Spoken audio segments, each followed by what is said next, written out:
제가 잠깐 기도할게요. 하나님 아버지, 말씀 앞에 모였습니다. 우리에게 교회 또 하나님 은혜, 은사 알려주시옵소서. 예수님 이름으로 기도드립니다. 아멘.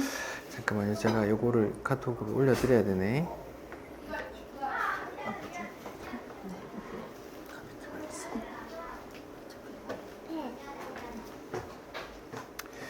내용도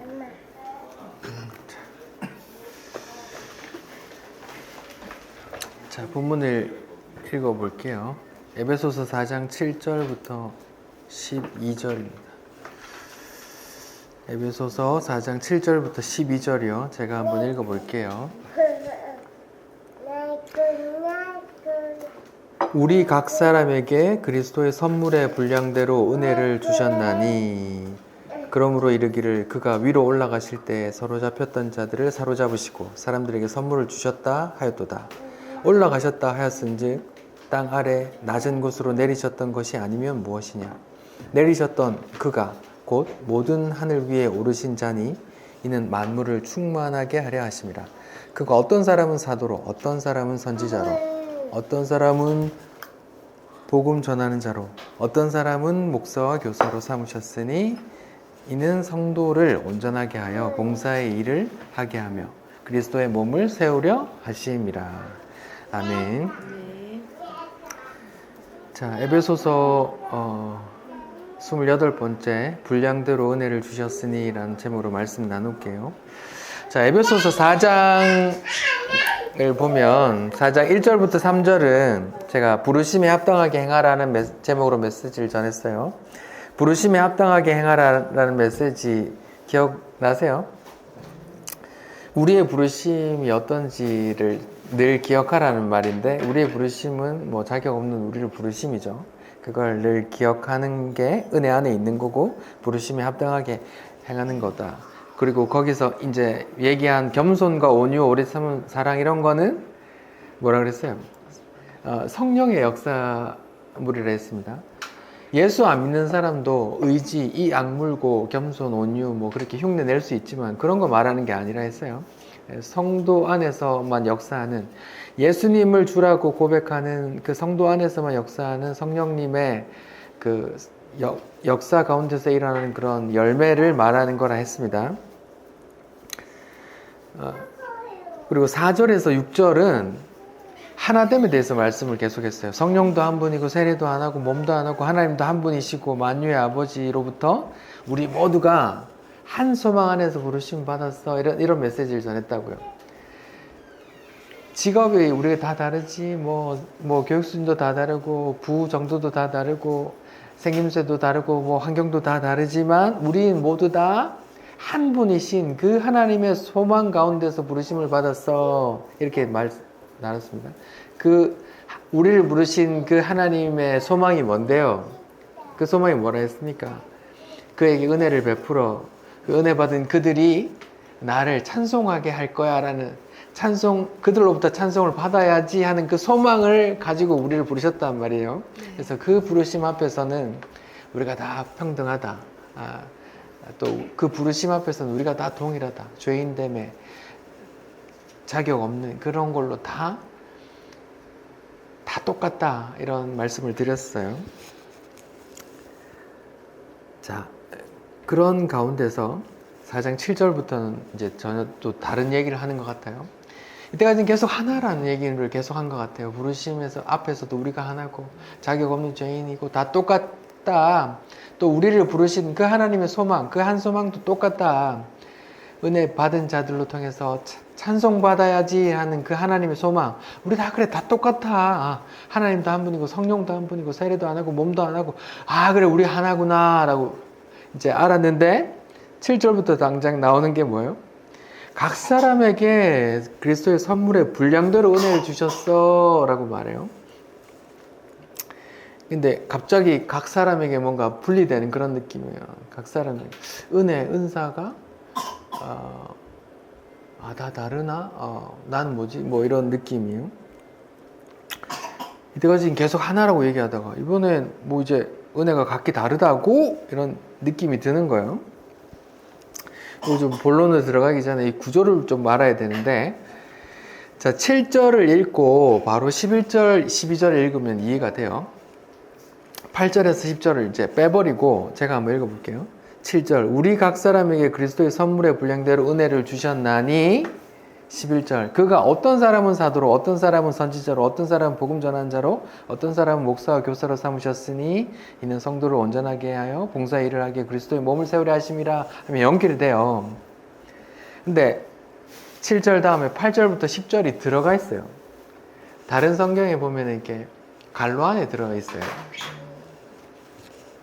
어떤 성경에는 뭐 없을 수도 있고 그래요. 근데 여기 왜 들어가 있을까요? 8절부터 10절의 의미를 좀 먼저 보면은 8절부터 10절 내용은 이런 거예요. 이제 7절, 우리에게 각자 다른 은혜를 주셨어 라는 말을 하고 나서 그 주신 분이 누구냐에 대해서 얘기하는 거예요. 8절부터 10절은 이제 우리에게 은사 주신 예수님에 대해서 설명하는데, 우리에게 각기 다른 은혜를 주신 분이, 그 예수님은 구약부터 예언되어 있던 분인데 그분이 뭐 하셨느냐? 대적자들을 정복하고 사로잡고 또 사로잡은 자들에게 선물을 주셨다, 이런 느낌이에요. 이런 얘기를 하는 거예요. 자, 에베소서 4장 8절, 그러므로 이르기를 그가 위로 올라가실 때에 사로잡혔던 자를 사로잡으시고 사람들에게 선물을 주셨다 하였도다. 이게 보시면 기역 각주를 보시면은 시편 68편 18절 인용이라고 되어 있어요. 시편 68편 18절하고 비교를 해보면 이렇게 내용이 좀 반대로 되어 있어요. 오늘 본문 에베소서 4장 8절에 보시면은 예수님이 그가 올라가실 때 사로잡혔던 자를 사로잡으시고 사람들에게 선물을 주었다라고 나오는데, 시편 68편 18절을 보면 선물을 받으신다고 나와요. 시편 68편 18절 제가 읽어볼게요. 주께서 높은 곳으로 오르시면 사로잡은 자들을 취하시고 선물들을 사람들에게서 받으시며 반역자들로부터 받으시니 여호와 하나님이 그들과 함께 계시기 때문이라, 이렇게 말해요. 시편 68편은 다윗의 승전가 노래예요. 찬송가예요. 하나님께서 우리에게 큰 승리를 주셨다, 이런 걸 찬송하는 건데, 하나님께서 대적을 다 무찌르시고 그 사로잡은 자들을 구해냈다고 하면서 사람들과 반역자들로부터 선물을 받았다라고 말해요. 선물을 받았다라고 말하는 건 이제 당시에 전쟁 끝나고 나면 이렇게 뇌물, 탈취물, 조공 이런 걸 받았다, 그런 의미예요. 근데 오늘 본문은 뭐예요? 또 선물을 주께서 주셨다 그래요. 이거 정반대로 쓴 거 아니냐, 이렇게 의문이 들어요. 그래서 자유주의 신학자들은 이런 본문을 들어서 이 성경에 이게 흠이 있다, 이 좀 인용도 제대로 못하네, 반대로 하고 있잖아, 이렇게 질문을 하고 성경에 흠이 있는 거야 라고 주장해요. 네, 그런 거 아니에요. 오히려 한 분이 쓴 거라는 게 증명이 되는데, 그 이유가 뭐냐면 시편 68편은 시잖아요. 노래잖아요. 그래서 좀 축약해서 말해요. 이긴 왕이 저 패한 왕들로부터 이제 선물을, 뇌물을, 탈취물을 다 받는다고 하면서 이제 하나님 그 왕을 찬송하는 부분을 강조해 놨어요. 근데 그 왕은 받은 걸 자기 혼자 다 취하지 않고 받은 걸 뭐 어떻게 할까요? 자기 백성들에게 나누어줘요. 왜냐하면, 왜 나눠줘요? 그래야 자기 백성이 인자한 왕이라고, 은혜 베푸는 왕이라고 찬송할 거 아니에요. 그러니까 당시에 고대 근동의 왕이 승리하면, 탈취물을 갖고 오면 탈취물을 왕이 다 독차지하는 게 아니라 또 나눠준단 말이죠. 분배한단 말입니다. 그러니까 다윗은 하나님을 높이는 입장에서 그분이 다 선물을 받아 가셨다, 다 정복하시고 탈취물을 받으셨다, 이렇게 말하고, 바울은 본문에서 뭐라 그래요? 그 받으신 것을 자기 백성에게 주셨다. 이렇게 말하는 거예요. 시편 68편 12절에도 이런 부분이 나와요. 여러 군대 왕들이 도망하고 도망하니 집에 있던 여자들도 탈취물을 나누도다. 이렇게 나온단 말이에요. 그 누가 나눠주셨어요? 왕이 여자들에게까지, 제일 약자인 여자들에게까지 그 탈취물을 주신다는 말이잖아요. 같은 말이란 말이에요. 바울이 시편 내용을 오해했거나 잘못 인용한 게 아니란 말이에요. 바울은 지금 성령의 감동을 받아 시편 68편을 해석해줘요. 어떻게 해석해줘요? 시편 68편에 뭐라 그래요? 주께서 높은 곳으로 오르시며 사로잡힌 자들을 취하시고 선물들을 사람들에게 받으신다고 했잖아요. 그러면 바울이 어떻게 해석하냐면 본문에서 9절부터 뭐라 그래요? 그가 올라가셨다 하신즉 올라가신즉 땅 아래 내려왔던 것이 아니면 무엇이냐 이런 말이에요.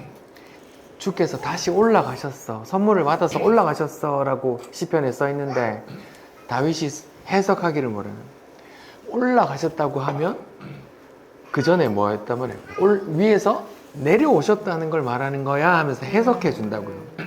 지금 바울이 다윗이 노래했던 그분은 승리한 다음에 올라가셨다고 얘기하는데 그분이 바로 예수야 하면서 얘기해 주는 거예요. 다윗의 시편이 예수를 얘기하는 거야 라고 말해준다는 거 아닌가? 승리하시고 올라가셨잖아. 그러면 그분이 하늘에서 내려오신 분이야 라고 하면서 예수를 얘기하는 거란 말이에요. 예수님이 하늘에서 내려오셨잖아요. 말씀이 육신이 되어 우리 가운데 오셨잖아요. 그리고 승리하셨다는 건 뭐예요? 언제 어디서 승리하셨어요? 예수 십자가에서 승리하시고 다시 올라가셨죠. 그리고 올라가신 다음에 뭘 주셨어요? 선물로 성령을 우리에게 주셔서 교회를 꾸려나가시죠. 이 이야기가 그 이야기예요. 우리가 출애굽기를 받지 않습니까? 출애굽기에서 하나님께서 6월절 통해서 애굽을 박살냈어요. 하나님께서 애굽을 박살내고 그의 종되었던 자들을 취하셨죠. 자기 백성들에게 취하셨죠. 그리고 나올 때 뭘 하셨어요? 예물을 갖고 오게 하셨죠. 그 예물로 뭘 하시려고요? 성막을 지었잖아요. 그 이야기란 말입니다. 하나님께서 승리하셨고 그 탈취물들을 나눠주는데 그걸로 뭐가 돼요? 주의 몸, 교회를 만들더라 이런 말이에요. 올라가셨다 하셨은즉 땅 아래 낮은 곳으로 내리셨던 것이 아니면 무엇이냐? 내리셨던 그가 곧 모든 하늘 위에 오르신 자니 이는 만물을 충만하게 하려 하심이라 라고 예수님을 소개한단 말이에요. 그 사람이 누군데? 7절에 그분이 우리에게 각 사람에게 다른 은사를 주어서 어떤 일을 맡기시네 라고 하시는 거예요.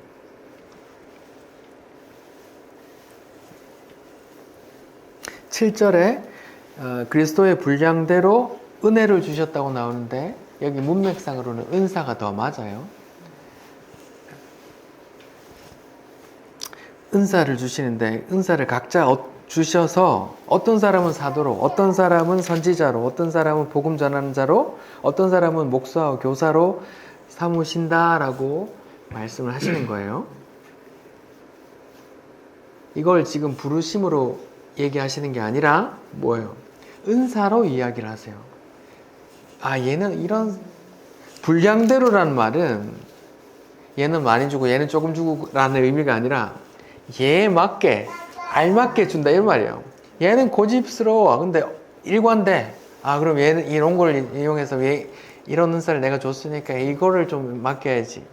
얘는 좀 부드럽게 소리도 없이 이렇게 섬기는 걸 좋아하네. 그래 얘는 이런 걸 맡겨야겠다. 이렇게 우리보다 우리를 더 잘하시는 하나님께서 각자 분량대로란 말은 각자에게 알맞게 은사를 주셔서 은사를 왜 주세요? 12절 은사를 왜 주세요? 성도를 온전케 하여 봉사일을 하게 하며 그리스도의 몸을 세우게 하려 하심이라 라고 하는 거예요. 제가 계속 말씀 나눌 때마다 드리는 말씀이죠. 다 하나님 이야기예요. 다 예수님 이야기예요. 근데 이 에베소서 4장은 성도들에 관한 이야기 같은데 실은 뭐 얘기예요? 예수의 몸에 대한 얘기예요.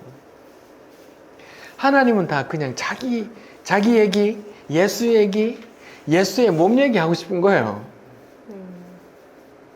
우리 한 사람 한 사람 이렇게 행복하게 살아라, 행복해라 라고 하는 게 아니고 하나님 자기 중심적이에요. 예수 이야기하고 예수의 몸이 된 예수 몸 이야기 한다니까요. 예수 몸이 교회잖아요.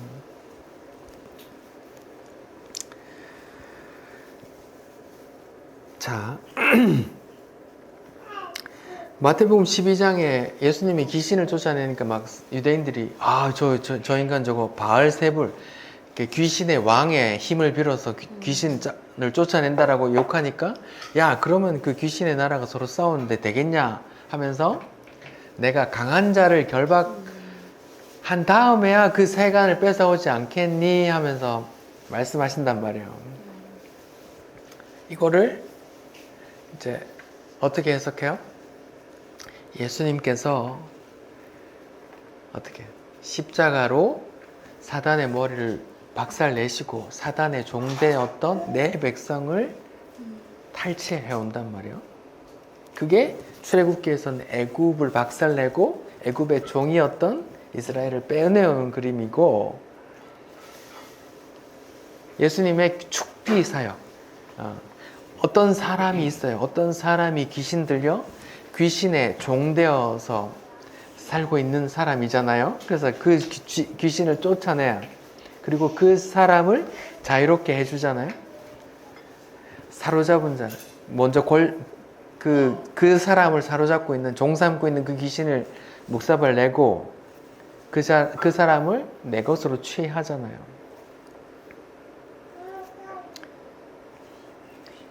그 자들을 또 그들에게 은혜를 주어서 뭘 하는데 그리스도의 몸을 갖고 간다 하신단 말이에요. 자, 은사의 예로 어떤 사람은 사도, 어떤 사람은 선지자로, 어떤 사람은 복음 전환자로, 어떤 사람은 목사와 교사로 삼으셨으니 라고 말해요. 자, 이건 좀 뭐 되게 쉬운 것 같이 되잖아요. 근데 여기에 이제 우리가 생각하는 개념이 좀 아닙니다. 여기서 말하는 목사가 우리가 알고 있는 목사가 아니에요. 신대원에서 이렇게 안수받는 목사들이 아니에요. 여기 목사라는 개념은 목자라는 개념이에요. 그 원어는 예수님께서 말씀하시길 나는 선한 목자요라고 할 때 그 목자예요.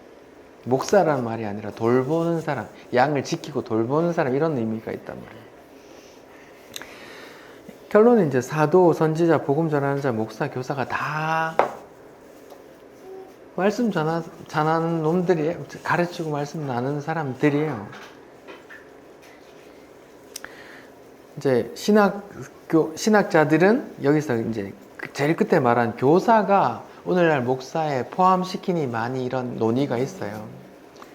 맨 끝에 교사가. 근데 뭐 아무도 그냥 신학적인 자들의 논쟁에 있단 말이죠. 자, 사도에 대해서 좀 알아볼게요. 사도라는 말은 아포스톨로스, 사자, 보냄받은 이런 느낌이에요. 사자. 성경은 사도를 되게 엄격하게 얘기해요. 성경에서 말하는 사도의 요건이 있어요. 예수님이나 하나님으로부터 직접적인 부르심을 받아야 되고, 예수님의 예수님이 부활하신 걸 목격해야 되고, 그들이 복음 전해야 되고, 그들에게서 어떤 이적들이 나타났어야 돼요. 제가 읽어볼게요. 마가복음 16장 14절부터입니다. 예수님께서 부활하신 다음에 제자들을 찾아오시는 장면이에요. 마가복음 16장 14절. 그 후에 11제자가 음식 먹을 때에 부활하신 예수께서 그들에게 나타나사 그들의 믿음 없는 것과 마음 완악한 걸 꾸짖으시니 이는 자기가 살아난 것을 본 자들의 말을 이제 여자들이 막 마리아가 얘기했는데 안 믿었단 말이죠. 믿지 아니함이라라. 또 이르시되 너희는 온 천하에 다니며 만민에게 복음을 전파하라. 지금 제자들, 사도들이거든요. 사도들에게 조건 중에 하나가 복음을 증거하는 거예요. 복음을 전파하라. 믿고 세례받은 사람들은 구원을 받을 걸 믿지 않는 사람은 정죄받으리라. 믿는 자들에게는 이런 표적이 따르리니 그들이 내 이름으로 귀신을 쫓아내며 새 방언을 말하며 뱀을 집어올리며 무슨 독을 마실지라도 해를 당하지 아니하며 병든 사람에게 손을 얹은즉 나으리라. 자, 사도들에게는 이런 표적들이 나타난대요. 귀신을 쫓아내고 새 방언을 하고 뱀을 집어올리고 뱀에 물려도 괜찮고 병든 자의 병 고치고 막 그런 표적들이 나타나야 한다고요. 자, 그럼 바울이 사도라고 자기 자칭 사도라고 말하는데 바울이 이런 특성이 있어요? 바울이 예수님의 부활을 본 적 있어요? 아니요. 없어요? 바울은 봤다고 말하는데 고린도전서 15장에서 이렇게 말해요. 고린도전서 15장에서 이렇게 말해요. 3절 내가 받은 것을 너희가 전하노니 이는 성경대로 그리스도께서 우리 죄를 위해 죽으시고 장사 지낸 바 되었다가 성경대로 사흘 만에 다시 살아나사 부활하셔서 베드로에게 먼저 보이신 다음에 그 다음에 12제자에게 보내셨고 그 다음에 500여 형제에게 보이셨다고 말하고 7절에 그 후에 야고보에게 보이셨다 그러고 8절에 뭐라 그래요? 맨 나중에 자기를 뭐라고 그래? 만삭되지 못하여 난 자 같은 부족한 나에게도 자기도 부활의 증인이라고 말하는 거예요 지금. 그럼 사도에게 병고침이나 귀신 쫓고 뭐 그런 이적이 있었어요? 네, 바울 이야기를 하면 사도행전 19장에 하나님이 바울의 손으로 놀라운 능력을 행하게 하시니 심지어 사람들이 바울의 몸에서 손수건이나 앞치마를 가져다가 병든 사람에게 얹으면 그 병이 떠나고 악기도 나가더라. 손수건이나 바울의 어떤 손수건이나 옷자락을 던졌더니 막 귀신이 쫓겨나고 병이 낫더라 하는 거예요. 사도행전 20장 9절부터 나온 이야기는 바울이 말씀 나누다가 밤새 얘기하니까 유두고라는 사람이 창문에서 떨어져 죽어버렸어. 근데 바울이 안고 기도하고 하니까 걔가 살아났단 말이죠.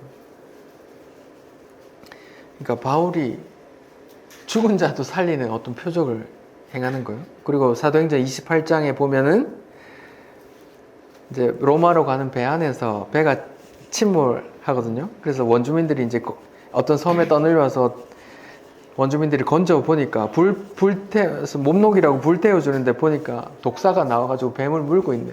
원주민들은 그 뱀이 독사인 걸 다 알고 얘를 우리가 건져줬더니 결국은 죽을 놈인가 보다 하면서 뱀이 물었네 하면서 하는데 5절에 보면 사도행전 28장 5절에 보면 바울이 그 짐승을 불에 떨어버림에 조금도 상함이 없더라 그래요. 오늘날 이제 사도들이 오늘날도 있다고 하는 사람들이 있죠. 근데 성경에 이제 보수 진영에서는 사도를 일시직분이라고 말해요. 지금은 없다라고 말해요. 일시직분이라고 그래요. 언제까지 성경이 완료되기까지만 있는. 왜냐하면 그 뒤로 이런 사람들이 안 나왔으니까. 근데 이제 최근에 신사도 운동이라고 하면서 자기들이 사도다, 새로운 사도다라고 하면서 하는 사람들이 있어요. 막 장풍 쏘고 막 금리빨로 바꾸고 한다는 사람들이 있는데 그 사람들이 정말로 사도라면 이렇게 죽은 사람도 살려내고 그 사람 옷자가 뭐 이렇게 돼야 돼. 근데 그 사람들이 그런 거 하는 거 아니에요. 막 연기처럼 막 그 안에 집회 중에서 막 이렇게 한단 말이에요. 그런데 속지 마시고 성경은 사도를 제한된 직분, 임시직으로 생각한단 말이에요. 잠깐 그때 성경이 완료되기 전까지 믿게 하려고 하나님께서 표적도 주시고 그렇게 하셨다. 더 이상의 사도는 없다라고 말하는 거예요. 그리고 그 뒤에 있는 모든 복음 전하는 자들은 뭐예요? 사도가 전한 복음 안에서만 전해야 돼요. 그 밖에 얘기하면 다 이단이에요. 신사도라고 말하는 사람들 자기가 말한 그 개념 자체가 이미 이단이라고 말하는 거예요. 선지자도 예수님 당시에 사도들 당시에 있었어요. 선지자는 구약에만 있었던 거 아니에요? 안에 있었어요. 신약 성경에도 있었어요. 그 예로 선지자 몇 명이 나오거든요. 사도행전에 보면 사도행전 21장의 대표적인 것으로 이제 사도행전 21장 10절에 아가보라는 선지자가 이렇게 나와요. 그 사람이 바울이 예루살렘에 가면 안 돼 하면서 막 이렇게 막 자기가 막 연기를 하면서 이렇게 해서 잡아간대 하면서 이렇게 미리 말해준단 말이에요. 선지자요. 영어로 그 헬라어로는 프로페타스라고 먼저 말하는 자 이런 사람이거든요. 선지자인 먼저 알아서 말하는 사람이에요. 바울이 예루살렘에 가면 잡힐 걸 미리 말하는 사람. 선지자가 있었단 말이에요. 그 당시에도.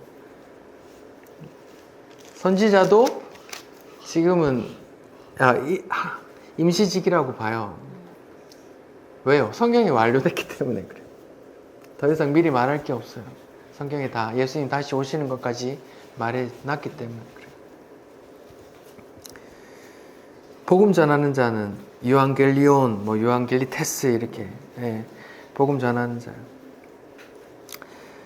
자, 근데 바울은 사도에서 끝나는 게 아니냐? 근데 바울은 자기가 사도라고도 했지만 복음 전하는 자라고도 하고 교사라고도 하고 자기가 장로라고도 말해요. 제가 읽어보면 디모데후서 1장에 보면 11절 내가 이 복음을 위하여 복음 선포자와 사도와 교사로 세우심을 받았다 그래요. 자기가 또 교사라 그래요. 사도 바울이 교사라고 얘기하면 목사가 교사라고 바울급으로 얘기하면 안 되잖아요.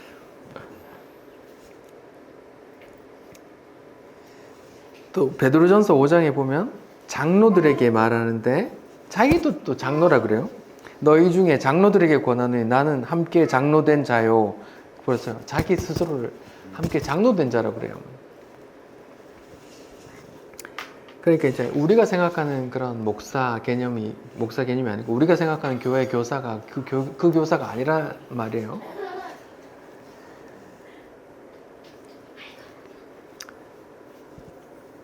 또 성경에는 장로와 감독도 등장해요.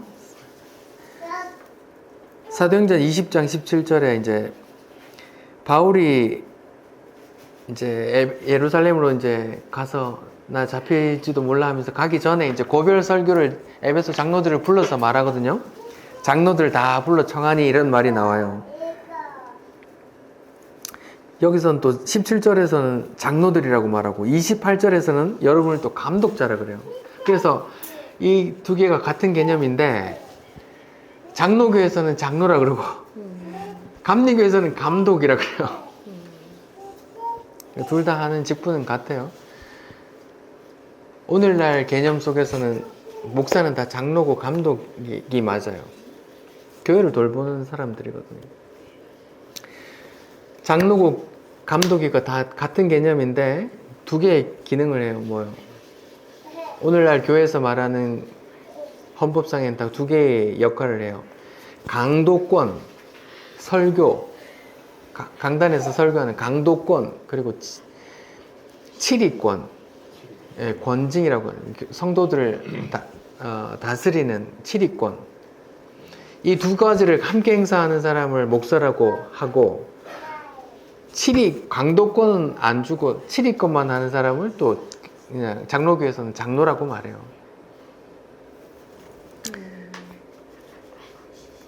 근데 감리교에서는 또 그냥 감독을 목사도 감독이라고 하고 장로님도 감독이라고도 하더라고요.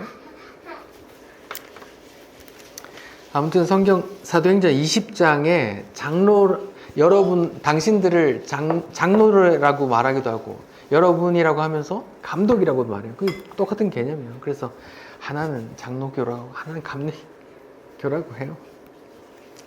아무튼 오늘날 말하는 직분하고 그 성경에서 말하는 직분하고 좀 달라요. 그런 걸 좀 기억을 해주시고. 근데 이런 사람들을 하나님께서 왜 세우시느냐고 중요하단 말이죠. 12절에 주의 몸을 세워가기 위함이란 말이에요. 주의 몸을 세워가기 위해. 제가 그때 이런 말을 써놨어요. 나를 위한 은사는 없어요. 나를 위한 은사는 없다니까요. 주의 몸을 세우기 위한 은사만 있어요. 내 자랑하고 내 명예 높이고 내가 더 인정받고 하기 위한 은사는 없어요. 그건 성경이 말하는 은사가 아니에요. 오직 하나님께서 은사 내려오셨다가 십자가로 승리하시고 올라가신 분이 사람들에게 선물 은사를 주셨는데 그 은사는 오직 한 가지 뭐예요? 주의 몸을 세워가기 위해서, 주의 몸을 유지하기 위해서 하는 거예요. 내가 은사 받았다고 떠들고 자랑하고 하는 사람은 그 주의 몸하고 관계없는 사람이에요. 주의 몸은 주께서 필요한 자들에게 은사를 주어서 그걸 감당해 내시거든요.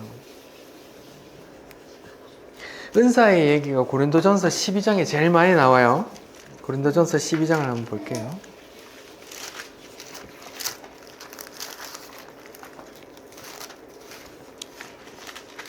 고린도전서 12장을 같이 한번 봅시다. 고린도전서 12장의 제목이 성령의 은사예요. 4절부터 은사는 여러 가지나 성령은 같고 직분은 여러 가지나 주는 같은 똑같은 에베소서하고 똑같은 말을 해요. 다 하나라고 얘기해요.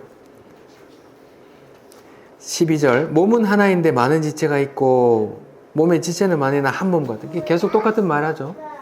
하나야. 근데 지체는 주의 몸에는 여러 가지 지체가 여러 가지 기능들이 있단다라고 한단 말이에요. 유대인이나 헬라인이나 종이나 자유인이나 많은데 다양한데 몸은 한 지체뿐이요 아니요 여럿이고 몸은 한 몸이다 이렇게 말해요. 16절 귀가 몸으로 설명해요. 몸의 지체 귀가 이르되 나는 눈이 아니니 몸에 붙지 아니하였다 할지라도 이로써 몸에 붙지 아니한 것이 아니고 만일 온몸이 눈이면 듣는 곳은 어디며 이렇게 몸에 복음을 넣어놨단 말이에요. 하나님께서 주의 몸을 간섭하는데 눈이 제일 귀하다고 설치고 손이 제일 귀하다고 설치면 그게 몸이 안 된단 말이에요. 몸도 하나고 눈도 하나요. 이 적출하지 않은 이상 하나란 말이에요. 다 하나란 말이에요. 지금 이 혓바닥이나 이빨이나 손가락이나 다 하나란 말이에요. 그런 측면에서 은사를 얘기한단 말입니다. 하나님께서 각자에게 맞는 은사를 주셔서 다 다른 모습이 되게 하신 이유는 주의 몸된 교회를 세워가기 위함이다 라고 말하는 거예요. 여기서도 여러 가지 은사를 또 얘기해요. 자, 28절부터 또 비슷한 얘기를 에베소서 4장의 얘기가 그대로 나와. 하나님이 교회 중에 몇을 세웠으니 고린도전서 12장 28절 첫째는 사도요, 둘째는 선지자요, 셋째는 교사요. 다 비슷하게 얘기하죠. 그 다음은 능력 행하는 자요, 그 다음은 병 고치는 은사, 서로 돕는 것과 다스리는 것과 각종 방언하는 것과 얘기한단 말이에요. 은사 얘기한단 말이죠. 주의 은사 얘기한단 말이에요. 근데 이게 다 사도면 어떡하고 다 선지자면 어떡하고 다 교사면 어떡하고 이렇게 얘기한단 말이에요. 다 설치지 마.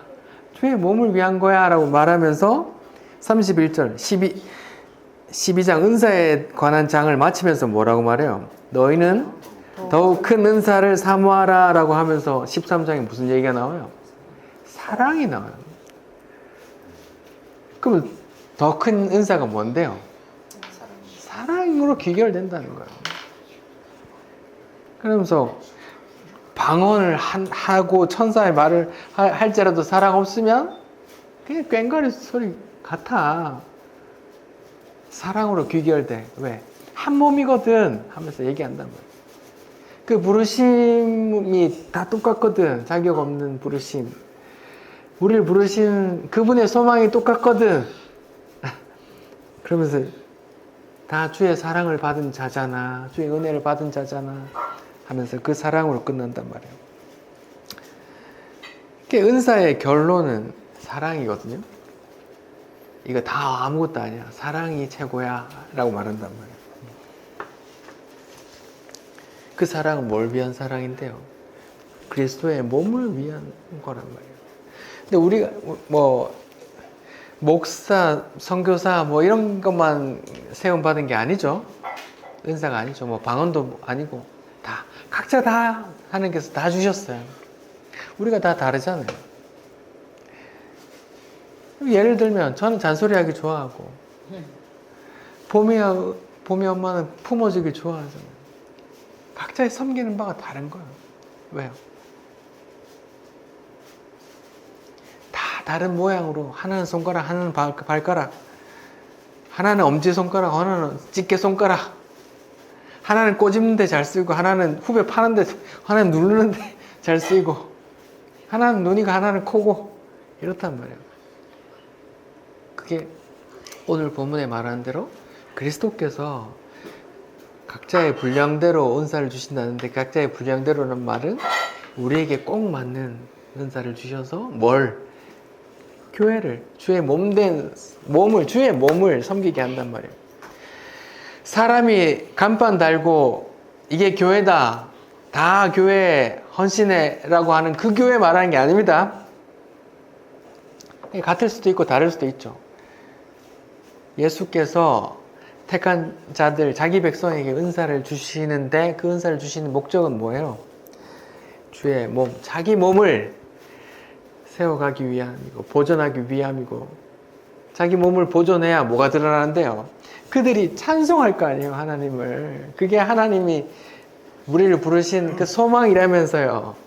하나님의 소망은 반드시 이루어진다면서요. 그럼 반드시 이루어지겠네요.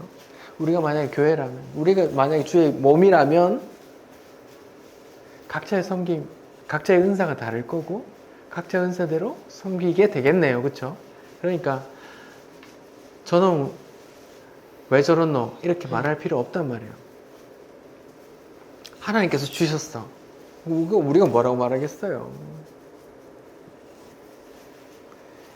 주의 몸을 세워나가기 위해서 다 똑같이 안 만들고 이런저런 은사를 주셔서 채워가게 하셨는데 우리가 뭐라고 말하겠어요? 우리가 다름을 보고 그런 게 느껴질 때 이 본문을 생각해야 된다니까요. 우리는 주의 몸이래요. 눈알이 내 잘났다고 튀어나올 수 없고, 손가락이 발가락보다 낫다고 말할 수 없고, 입이 똥구멍 보고 더럽다고 말할 수 없단 말이에요. 각자 기능으로 한 몸을 세워가고 있다니까요. 입이 똥구멍 보고 더럽다고 말할 수 있죠. 근데 똥구멍 없으면 어떡할 거야? 입으로 다 개낼 거야. 어떡할 거야? 하나님께서 필요해서 주의 몸으로 주셨다고 하시는 거라고요. 그 목적은 주의 몸을 세워가기 위해, 한 몸이니까 그렇게 얘기하시는 거예요. 기도하겠습니다. 하나님 감사합니다. 주께서 십자가로 승리하시고 사로잡힌 우리들을 또 자유케 하심에도 불구하고 또 선물까지 주셔서 주의 몸을 또 채워가고 세워가게 하시니 감사합니다. 우리가 서로 다름을 느끼고 답답할 때가 있거든. 주여, 우리 몸을 기억하게 해주시고 또 한 몸으로 불러주신 이유를 생각하고 또 주의 몸을 함께 세워나가게 도와주십시오. 감사합니다. 예수님 이름으로 기도드립니다. 아멘.